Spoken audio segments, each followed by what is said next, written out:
नमस्कार, आप देख रहे हैं हल्ला बोल टीवी और मैं हूं आपके साथ सुरभि। शंभू गर्ल्स हॉस्टल कांड के बाद पटना पुलिस, गया पुलिस और जिला प्रशासन तीनों ने 2 दिनों से सर्वे का काम शुरू किया है। सर्वे सारे जितने भी पटना में हॉस्टल हैं सभी के सर्वे का काम शुरू हो गया है। इससे जितने भी अवैध तरीके से लोग हॉस्टल चला रहे थे, गलत काम उनके हॉस्टल में हो रहे थे, उनमें आज हड़कंप मच गया है। आइए हम जानते हैं पूरा मामला क्या है हल्ला बोल टीवी के संपादक दीपक शर्मा से। देखिए, ये काम पहले होना चाहिए था, लेकिन देर आए दुरुस्त आए। कम से कम शंभू गर्ल्स हॉस्टल में जो कांड हुआ उसके बाद पटना और गया में हॉस्टल्स के सर्वे का काम शुरू हुआ है। इससे जो गलत तरह की गतिविधियां जिन हॉस्टल्स में होती थी, जहां सुरक्षा की व्यवस्था नहीं थी, छात्राएं जैसे तैसे रखी जा रही थी, उनके सुरक्षा का कोई ख्याल नहीं था, फायर सेफ्टी नहीं था, कोई आ रहा है कोई जा रहा है, वह उन हॉस्टल्स में अब हड़कंप है और होना भी चाहिए। पटना के डीएम जो है त्यागराजन एसएम ने पत्रकारों को बताया है कि निजी हॉस्टलों का सर्वे पटना में 2 दिन पहले शुरू हुआ है और जितने भी एसडीओ हैं सभी को निर्देश दिया गया है कि वे अपने अपने इलाकों में जो संचालित हॉस्टल्स हैं उनकी जानकारी जुटाएं और 1 सप्ताह के अंदर प्रामाणिक आंकड़े जुटाकर निरीक्षण और कार्रवाई का दौर शुरू होगा।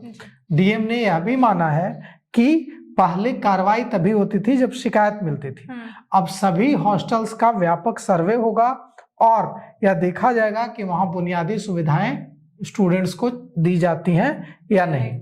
अभी देखिए, पटना जो है वो कोचिंग हब है जी। यहाँ पूरे बिहार से 3800 बिहार के जो 3800 जिले हैं वहां से छात्र छात्राएं पटना में तैयारी करने के लिए आते हैं, चाहे नीट की तैयारी हो, चाहे मेडिकल की तैयारी हो, चाहे बीपीएससी यूपीएससी की तैयारी हो। गया जिले में भी पटना हॉस्टल कांड को लेकर वहां भी पुलिस और जिला प्रशासन ने हॉस्टल्स के सर्वे का काम शुरू कर दिया है। गया जी के डीएम शशांक शुभंकर और एसएसपी सुशील कुमार ने गया जी के सभी गर्ल्स हॉस्टल और लीज की कड़ी निगरानी के आदेश दिए हैं और कहा है कि जिला मुख्यालय और अनुमंडल में जितने भी संचालित किए जा रहे हॉस्टल्स हैं उनकी अपडेटेड सूची तैयार की जाए और इसके लिए उन्होंने एक निरीक्षण समिति बनाने का भी आदेश दिया है, जिसमें एक महिला अधिकारी भी शामिल होगी और यह जो समिति होगी, निरीक्षण समिति, यह सुरक्षा और सुविधाओं की जांच करेगी और खामियों की रिपोर्ट सीधे डीएम कार्यालय को सौंपेगी।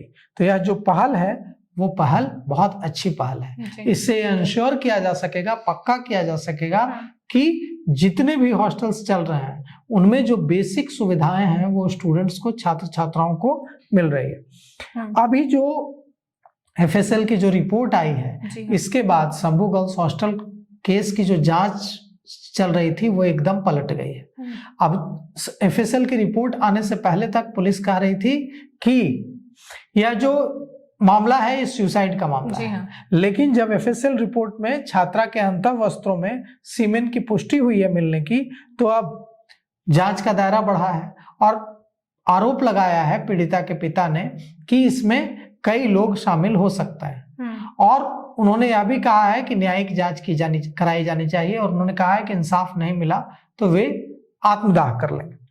और भी कई चीजें सामने आई हैं जो हैरान करने वाली हैं, जैसे कि यह सामने आया है कि जो एफएसएल को जो बेडशीट दी गई थी छात्रा की, वो डिटर्जेंट से धो दी गई थी, धोने के बाद दी गई थी और हॉस्टल्स को समय पर सील नहीं किया गया था। यह भी बहुत बड़ी लापरवाही है।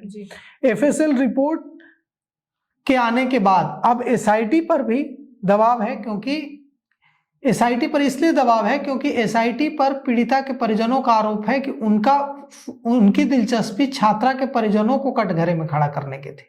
वे बार बार जहानाबाद जाकर छात्रा के परिजनों से ऐसे सवाल कर रहे थे जो उनको असहज कर रहे थे। उनकी दिलचस्पी जो शंभू गर्ल्स हॉस्टल का मालिक है मनीष चंद्रवंशी और मनीष रंजन, उसको रिमांड पर लेकर पूछताछ करने में नहीं थी। यहाँ के लोगों जो पटना में जांच केंद्रित नहीं हो रही थी, जांच बार बार केंद्रित हो रही थी जहानाबाद गांव, पतियावा गांव। तो कुल मिलाकर के अब देखिए इस पूरे मामले में यहाँ बड़ा सवाल ये है कि सबसे पहले पुलिस सबूत का जांच करती है, जैसे बेडशीट हुआ, जो भी चीजें छात्रा की हुई, उसके बाद पूछताछ करती। पूछताछ में भी उन्हें मनीष चंद्रवंशी से पहले करना चाहिए था, हॉस्टल में जो थी बिल्कुल उसे काम रिमांड पर कर लेना उसे चाहिए था। करना चाहिए था, ना कि उसके माता पिता से करना चाहिए। देखिए उसकी पूछताछ, माँ से जब प्रशांत किशोर मिलने गए थे तभी माँ ने कहा था कि मैंने अपनी बेटी से पूछा तो तुम्हारे साथ गलत हुआ है बेटी, तो मेरी बेटी ने बोला था हाँ माँ।